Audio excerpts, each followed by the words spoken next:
주택담보대출을 심사할 때 가상자산도 우리가 함께 고려를 하겠다는 식으로 전통자산군에 편입될 수 있음을 시사가 했습니다. 단순하게 이제 비트코인이 그냥 투기로 볼 것이 아니라 이제는 전통금융, 즉 디지털 골드라고 봐도 무방한 시기에 현재 저희가 도래가 좀 되어 있습니다.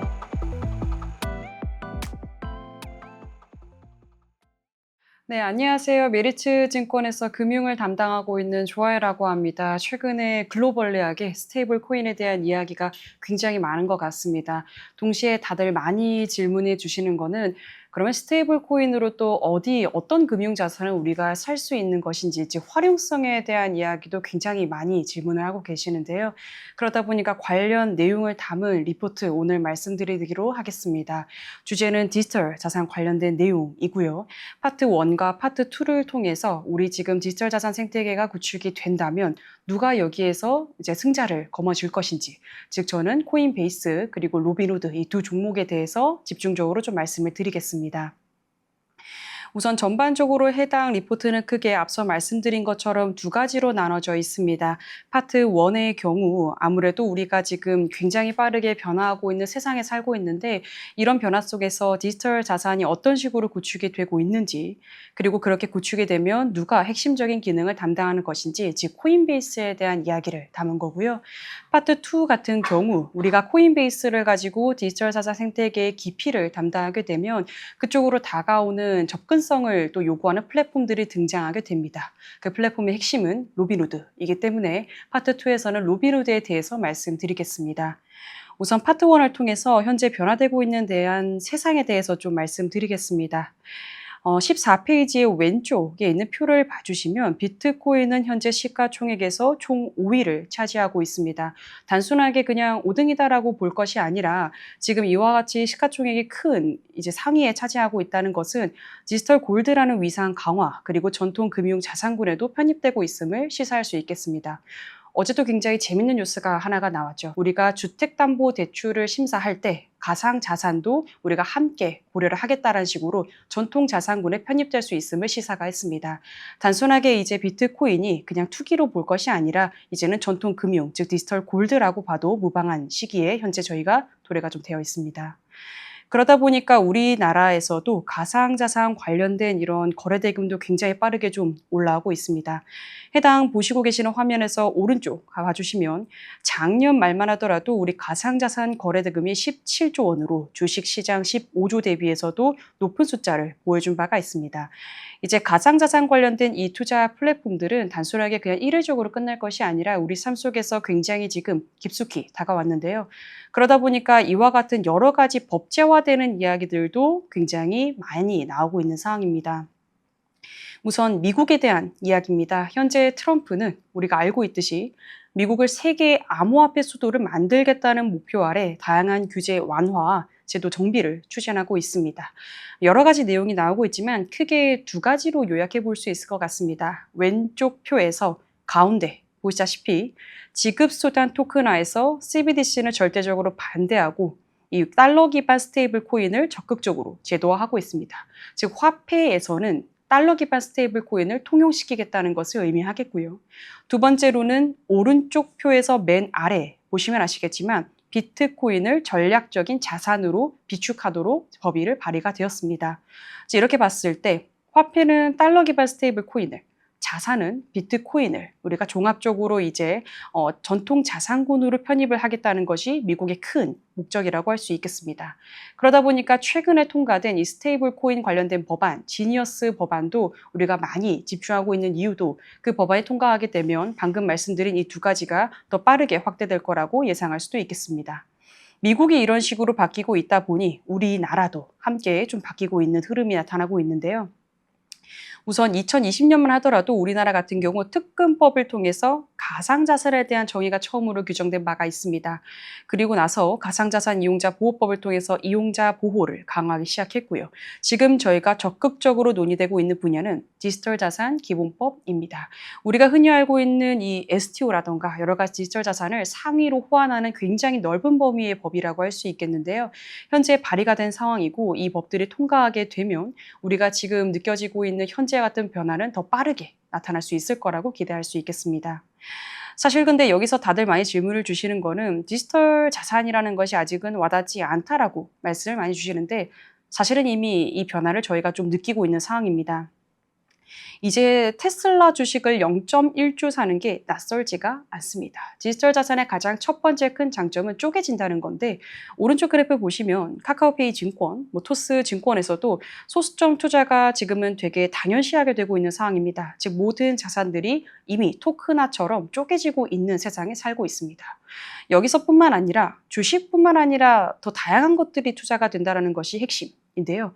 왼쪽에 있는 것처럼 우리가 흔히 알고 있는 이런 주식, 부동산뿐만 아니라 예술품도 투자할 수 있는 세상이 이미 도래가 되었습니다. 우리는 21년 때 NFT를 통해서 미술품을 조각 투자를 한다는 것을 굉장히 익숙하게 바라본 적이 있었는데 현재 그와 같은 모습이 더 빠르게 나타나고 있고요. 오른쪽에 있는 것처럼 한우도 투자할 수 있을 정도로 사실 지금 우리가 살고 있는 웬만한 모든 것들이 투자되는 세상이다라고 봐도 무방하겠지요. 그러다 보니까 이 모든 것들의 특징은 사실 이미 디지털 자산이라고도 정의할 수 있겠습니다.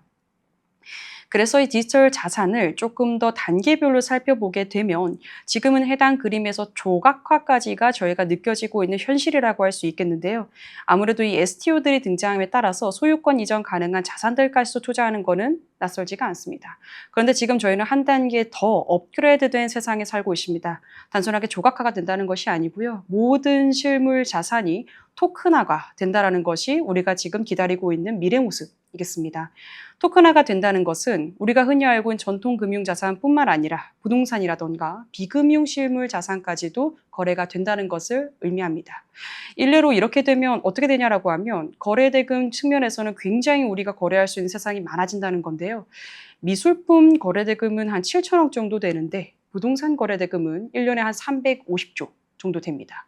그렇기 때문에 이 비금융 실물 자산까지 토큰화가 된다는 것은 저희가 정말 투자할 수 있는 세상이 엄청나게 넓어진다는 것을 의미할 수 있겠고요.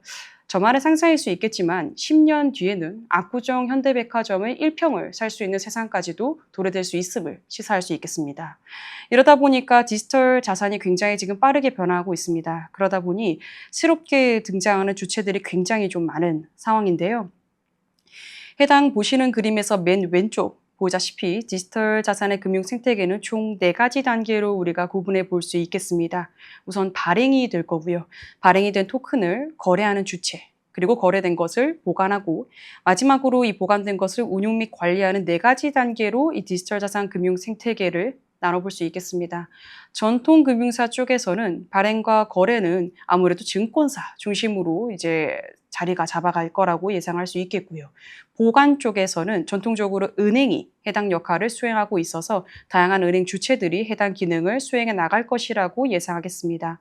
마지막으로 운용 및 관리 같은 경우 블랙록이라던가 여러 가지 운용사들이 해당 기능을 우리가 집중적으로 할 것이라 보는데 전통금융사는 이렇게 포진이 되어 있다면 핀테크는 누가 있냐라고 하면 굉장히 많은 주체들이 있지만 요즘 딱 두 종목이 눈에 띄겠습니다. 바로 스테이블 코인 발행사 서클 그리고 이거를 가지고 거래할 수 있는 중앙화 거래소인 코인베이스 이 두 곳이 눈에 띄는데 이 중에서 누가 더 핵심적인 역할을 수행할 것이냐라고 하면 저는 중앙화 거래소인 코인베이스가 아무래도 핵심적인 역할을 수행할 거라고 보고 있습니다.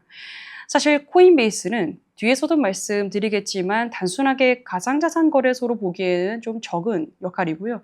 그 이상인 디지털 자산 종합 플랫폼을 제공하고 있기 때문에 디지털 자산 생태계가 된다는 것은 코인베이스가 할 수 있는 역할이 많아진다는 것을 의미하겠습니다. 그러면 코인베이스가 지금 어디까지 어떤 기능을 제공하고 있는지에 대해서 말씀드리기 앞서서 우리가 지금 보고 있는 이 암호화폐가 어디까지 왔는지에 대한 내용도 지금 좀 논의할 필요성이 있겠습니다. 우선 이 암호화폐 같은 경우 예전만 하더라도 비트코인 단순하게 우리 투자하는 기능에 사실은 좀 그쳤습니다. 그러나 지금은 이 암호화폐를 가지고 커스터디, 보관을 하고 있고요. 우리가 은행한테 예금을 넣으면 거기에서 이자를 기대하는 것처럼 암호화폐도 스테이킹이라는 기능을 통해서 예금 이자를 제공하고 있습니다. 거기서 더 나아가서 결제 기능까지 나오고 있는데요. 우리가 은행한테 예금을 이체를 하고 이게 주거래 은행으로 사용하게 되려면 그 계좌에다가 이제 연결되어 있는 체크카드를 발급해서 손쉽게 결제 기능을 쓰는 것처럼 암호화폐도 똑같이 단순하게 예금하는 것에 그치지 않고 그 계좌에 연결된 카드를 발급해서 결제하는 기능이 자연스럽게 나타나고 있습니다. 거기다가 이제는 대출 기능까지 나오고 있는데요. 즉 암호화폐가 지금 법정화폐 기능을 거의 다 수행하고 있는 상황입니다. 그러다 보니 스테이블 코인이 등장하게 되면 당연히 법정화폐의 웬만한 기능을 다 수행할 수 있다라고도 볼 수 있는 거겠습니다. 그러면 이 네 가지 기능 중에서 가장 핵심인 게 무엇이냐라고 하면 맨 왼쪽에 있는 커스터디, 즉 보관이라고 할 수 있겠습니다. 이 보관에 대한 기능을 말씀드리기 앞서서 17세기 잠깐의 이야기가 좀 필요하겠는데요. 왼쪽에서 자료 보시면 아시겠지만 언제 은행이 등장했냐라고 하면 17세기 영국의 금세공업자에서 비롯되었다라고 말씀드릴 수 있겠습니다. 당시에 사람들이 금세공업자들한테 금을 보관하고 그 예치 증서를 발행해서 그 예치 증서를 가지고 자연스럽게 시장에서 거래를 한 바가 있는데 그러다 보니 금을 보관하는 금세공업자는 자연스럽게 은행이라는 즉 커스터디를 제공하는 주체로 형성이 되었습니다. 이러한 기능을 현재 디지털 금융으로 바라보게 되면 가상자산 거래소가 17세기에 금세공업자 역할을 수행하고 있음을 알 수 있겠습니다. 즉 코인베이스, 우리가 알고 있는 바이낸스와 같은 거래소들은 단순하게 그냥 보관하는 것에서 그치지 않고 이 보관증을 발행해서 실질적으로 사용할 수 있도록 인프라까지 구축하고 있는 겁니다. 그러면 여기서 드는 생각은 과연 코인베이스 안에 있는 예금 규모가 얼마큼 있을 것인가에 대한 궁금증이 자연스럽게 나올 수 있겠는데요. 종합적으로 살펴보게 되면 현재 은행의 미국에 있어서 중대형 은행이라고 봐도 무방할 정도의 고객 자산 규모를 가지고 있습니다. 그래프 보시면 아시겠지만 코인베이스의 고객 자산 규모는 거의 지금 22위를 차지하고 있는데 보시면 14위에서 27위까지는 이 총 자산의 규모 차이가 얼마 없습니다. 즉 이렇게 봤을 때 코인베이스는 디지털 자산 내에서 은행 역할을 수행함과 동시에 전통 금융군과 비교함에도 중대형 은행이라고 모방할 정도로 굉장히 큰 영향력을 행사하고 있습니다. 이런 식으로 고객 자산 규모가 확대되다 보니 자연스럽게 결제 기능 나올 수밖에 없겠습니다.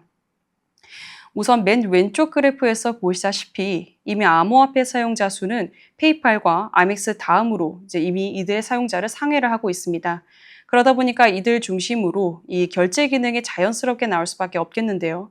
가운데 있는 것처럼 비트코인 ATM 기기는 이미 전 세계적으로 지금 분포가 되어 있고 그리고 맨 오른쪽에 있는 것처럼 코스트코는 올해부터 비트코인 ATM 기기를 오프라인 샵에서 설치를 할 정도로 굉장히 적극적으로 결제 수단이 확장이 되고 있습니다. 그러면 여기서 궁금증은 사실 암호화폐 사용자 수들은 이미 들고 있다 보니까 결제 기능을 쓰고 싶기는 한데 가맹점들이 굳이 이 암호화폐 결제 기능을 수단을 사용할 이유가 있냐라고 했을 때 가맹점들이 쓰는 이유는 저렴하기 때문이라고 할 수 있겠는데요. 우선 맨 왼쪽에 크립토닷컴이라는 이 플랫폼사가 페이 기능을 제시하고 있고 가운데 있는 것처럼 이제 쇼피파이를 저희가 쇼핑하게 되면 암호화폐 카드로 결제할 수 있는 수단을 심심찮게 볼 수가 있습니다.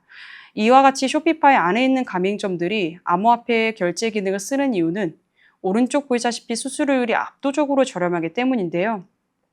신용카드 같은 경우 피지라던가 벤사 여러 가지의 중개사들이 있기 때문에 많게는 4%, 거기다가 국제결제 수수료까지 부과하게 되면 사실 5, 6%까지도 신용카드 수수료율이 굉장히 높게 나올 수밖에 없습니다. 그런데 암호화폐 결제를 하게 되면 사실상 지갑 간의 송수신만 있는 거다 보니까 피지벤사 같은 중개사들이 다 필요가 없습니다. 그래서 암호화폐 결제 수수료율은 0.5%밖에 되지가 않습니다. 그러다 보니까 가맹점 입장에서는 저렴하고요. 소비자 입장에서는 가지고 있는 걸 쓸 수 있다 보니까 둘 간의 니즈가 충족시키는 수단이라고 볼 수 있습니다. 이런 식으로 암호화폐 결제가 지금 굉장히 빠르게 논의가 되고 있다 보니 여러 가지 플랫폼들이 등장하고 있는데 코인베이스는 이미 이거를 준비한 플랫폼이기도 합니다. 왼쪽에 있는 것처럼 코인베이스는 2019년 당시 이미 암호화폐 체크카드를 출시를 했습니다. 비자랑 손을 잡고 암호화폐가 즉시 매도가 되면서 물건을 구매할 수 있는 이런 결제 기능을 만든 바가 있는데요. 거기다가 이 지불카드는 애플페이까지 등록이 되기 때문에 굉장히 우리가 지금 흔히 쓰는 카드랑 똑같은 모양이라고도 할 수 있겠습니다. B2C에서는 이렇게 카드를 제공하고 있고요. 오른쪽에 있는 것처럼 B2B 측면으로는 결제 솔루션 플랫폼을 제공함으로써 전 세계 이커머스 판매자들에게도 암호화폐 결제 기능을 제공할 수 있는 인프라도 현재 제공하고 있는 상황입니다. 이처럼 현재 코인베이스는 이미 결제 기능 관련된 인프라를 구축함으로써 관련된 여러 가지 이제 시장 환경에 있어서의 대응할 수 있는 종합 플랫폼이라고도 볼 수 있겠습니다. 결제까지 이런 식으로 암호화폐 관련된 게 지금 활성화가 되고 있는데 이러다 보니 이제 송금까지도 변화가 되고 있는 상황입니다. 그림에서 보시다시피 결제사 스트라이프라는 플랫폼사가 있는데요. 이 회사 같은 경우 온라인 판매 결제 시스템을 API로 제공하는 핀테크사입니다. 그런데 5월 초 굉장히 재밌는 서비스를 출시를 했는데 기업 고객 대상으로 스테이블 코인 계좌 서비스를 출시했습니다. 해당 서비스 같은 경우 가맹점들이 이제 임금을 지불할 때 스테이블 코인으로 송금할 수 있도록 하는 서비스인데요. 해당 서비스를 출시한 이유는 굉장히 싸고 그리고 즉시, 즉 소요 시간이 없이 이 임금을 지급할 수 있기 때문입니다. 아무래도 스테이블 코인으로 하게 되면 이렇게 실시간으로 저렴하게 송금할 수 있다 보니 가맹점들의 수요가 당연히 많을 수밖에 없어서 스트라이프가 해당 서비스를 제공을 했습니다. 특히 금융 접근성이 낮은 국가가 해당 기능을 굉장히 유용하게 이미 사용하고 있어서 스트라이프도 해당 부분을 충분히 인지하고 이 서비스를 출시한 걸로 알고 있는데요. 이처럼 결제랑 송금 모든 분야에서 스테이블 코인이 이미 활용되고 있는 세상이라고도 볼 수 있겠습니다. 결제랑 송금 기능까지 말씀드렸는데 이제는 대출 기능까지도 나온다는 점에서 굉장히 많은 기능들이 스테이블 코인이 현재 수행되고 있는 상황입니다. 대표적인 플랫폼사가 메이커디에오라고 할 수 있겠는데요. 오른쪽에 작동 원리를 봐주시면 가운데 만약에 사용자가 이더리움을 이 메이커디에오한테 담보로 예치하게 되면 우리 부동산 대출 받을 때 LTV 개념과 마찬가지로 66% 정도 스테이블 코인이 발행이 돼서 대출을 받아서 사용자들은 이거를 가지고 투자하고 소비하고 다른 암호화폐를 구매하는 여러 가지 기능을 수행할 수 있습니다. 즉 이와 같이 스테이블 코인을 비롯한 여러 가지 암호화폐로 일컫는 기능들은 법정화폐 대다수의 기능을 현재 수행을 하고 있고요. 이 모든 인프라 구축하는 근본적인 핵심 인프라는 코인베이스이기 때문에 해당 시작이 구축되는 과정 속에서 코인베이스의 수혜도 계속될 거라고 예상해 볼 수 있겠습니다. 다음으로는 파트 2입니다. 오른쪽에 있는 것처럼 코인베이스는 디지털 자산 생태계의 깊이를 담당했다라면 이 코인베이스가 깊이를 담당하면 여기까지 데려오는 접근성과 대중성은 누가 할 것이냐라고 하면 투자 플랫폼이라고 할 수 있겠고요. 대표적인 주체는 로빈후드라고 볼 수 있겠습니다. 로빈후드의 다양한 기능을 말씀드리기 앞서서 미국의 투자 문화가 바뀌고 있음을 인지할 필요가 있겠는데요. 너무나도 당연한 이야기지만 왼쪽에 있는 것처럼 미국 전체적인 가계자산의 이미 60%가 베이비붐 세대가 차지하고 있는데 이 자산을 물려받을 세대는 오른쪽에 있는 것처럼 MZ세대라고 할 수 있겠습니다. 이들은 28년 상속받을 자산 규모가 61조 달러라고 예상이 될 정도로 굉장히 핵심 연령층이 될 거라고 저희는 예상하는데요. 그러다 보니까 수많은 투자 플랫폼뿐만 아니라 운용사, 모든 금융사들이 MZ 대상으로 여러 가지 기능을 제공하는 이유가 이와 같은 시장 규모가 전망이 되기 때문입니다. 그런데 여기에서 가장 특별한 점은 이들의 투자 문화가 과거랑 정말 다르다는 겁니다. 우리가 알고 있듯이 SNS 통해서 이른 나이에 접한다 이런 것들은 이미 알고 있는 내용일 텐데 조금 더 특징적인 부분은 이들의 투자 선호도라고 할 수 있겠습니다. 왼쪽 그래프에서 보시다시피 전통 자산으로는 평균 이상 수익 창출이 불가능하다의 동의 비중이 이들은 72%로 굉장히 높은 수치를 보여주고 있고요. 그러면 이들이 투자하고 있는 것은 어떤 것이냐라고 했을 때 맨 오른쪽에 있는 것처럼 암호화폐 디지털 자산 관련된 분야라고 할 수 있겠습니다. 이들은 암호화폐 관련된 투자 선호도가 28%로 44세 이상의 4% 대비해서 굉장히 압도적으로 높은 숫자 보여주고 있습니다. 즉 이들은 미국 주식, 채권, 전통 자산을 선호하지 않고요. 암호화폐와 디지털 자산과 같은 기존 금융권 밖의 생태계를 더 선호하는 사람들입니다. 그렇기 때문에 이들이 사용하는 투자 플랫폼은 당연히 특별한 위치에 놓일 수밖에 없겠는데요. 거기에 대한 주체가 바로 로빈후드라고 할 수 있겠습니다. 우선 보시고 계시는 화면의 맨 왼쪽 보다시피 로빈후드의 대다수는 이미 MZ세대가 해당 플랫폼을 사용하고 있습니다. 거기다가 가운데 있는 것처럼 미국 전체 MZ세대의 60%가 이미 로빈후드를 사용할 정도로 이들 대다수가 이미 해당 플랫폼을 사용하고 있는데요. 이들이 이 플랫폼을 사용하고 있는 이유는 단순하게 말씀드리자면 다양한 투자 상품을 제공하고 있기 때문입니다. 화면 보시다시피 맨 왼쪽에 전통자산 투자뿐만 아니라 가운데의 디지털 월렛을 통해서 우리가 알고 있는 암호화폐 구매뿐만 아니라 NFT 투자까지 가상자산 관련된 여러 가지 투자 플랫폼을 제공하고 있습니다. 거기다가 플러스로 맨 오른쪽에 베팅 서비스까지도 출시하고 있습니다. 이 베팅 서비스는 기준금리 인하의 여부에 대한 베팅, 아니면 대통령이 누가 될 것이냐에 대한 베팅이라고 할 수 있겠는데요. 즉 전반적으로 봤을 때 로빈후드가 제공하고 있는 이 투자 상품은 굉장히 다양하고 그렇기 때문에 전통 자산을 선호하지 않는 MZ세대한테는 굉장히 수요를 충족시키기 좋은 플랫폼이라고도 볼 수 있겠습니다. 그런데 로빈후드의 가장 큰 약점이 어떤 거였냐라고 하면 단순하게 이와 같은 브로커리지만 제공한다는 것이 가장 큰 약점이었는데 이제 로빈후드는 은행으로 변신하면서 이제 해당 약점을 극복할 것이라고 보고 있습니다. 맨 왼쪽에 있는 것처럼 로빈후드의 대다수의 매출은 거래 수수료에서 나옵니다. 그러다 보니까 시장 변동성에 조금 노출됨에 취약할 수밖에 없는데 이것을 이미 인지하고 로빈후드는 WM 서비스를 본격화하고 있습니다. 작년 3월이었습니다. 로빈후드가 골드라는 이름의 프리미엄 멤버십 서비스를 제공하기 시작했는데 가운데 있는 것처럼 전체 멤버 중에 약 10% 이상이 지금 이 해당 멤버십 서비스를 이용하고 있습니다. 거기다가 로빈후드는 자산관리 플랫폼을 인수하고 심지어 올해 9월에는 오른쪽에 있는 것처럼 뱅킹이라는 즉 은행을 출시할 예정입니다. 은행이 굉장히 재미난 기능들이 많을 건데 특징적으로 보자면 골드 멤버 대상으로 세금 컨설팅과 유언장 등의 서비스를 제공할 예정입니다. 즉 투자와 은행을 합한 PB 기능을 제공하겠다는 건데요. 아무래도 이 브로커리지 수수료는 시장 변동성이 높다 보니까 사업 구조가 조금 취약할 수밖에 없다는 것을 이미 알고 있다 보니 상대적으로 안정적인 수익원인 WM 수수료를 수취하기 위해서 이렇게 은행 서비스까지 제공하고 있습니다. 즉 로빈후드는 차세대의 투자 플랫폼이라고 봐도 무방하겠습니다. 특히 앞서서 우리 MZ세대가 정말 큰 자산을 상속받을 거라 했는데 그 자산을 상속받기 위해서 미리 은행 서비스를 출시했다라고도 볼 수 있겠습니다. 종합적으로 봤을 때 디지털 자산 생태계에 대한 변화는 거스를 수 없는 큰 흐름입니다. 그렇다 보니 누가 여기에서 승자를 쥐어잡을지에 대한 궁금증이 많은데요. 저는 코인베이스 그리고 로빈후드가 해당 시장에 있어서의 큰 수혜주라고 판단할 수 있겠습니다. 네, 최근에 이렇게 스테이블 코인에 대한 이야기가 많다 보니까 굉장히 많은 다양한 이야기들이 나오고 있는 것 같습니다. 오늘 같은 경우 디지털 자산 생태계의 큰 그림을 좀 말씀드렸다면 다음에는 이제 제일 궁금한 스테이블 코인으로 어디에서 어떻게 결제하고 어떤 식으로 수익을 창출할 수 있을지에 대한 사용처에 대한 궁금증 이 부분을 풀어드리기 위해서 다음 리포트로 또 찾아뵙도록 하겠습니다. 감사합니다.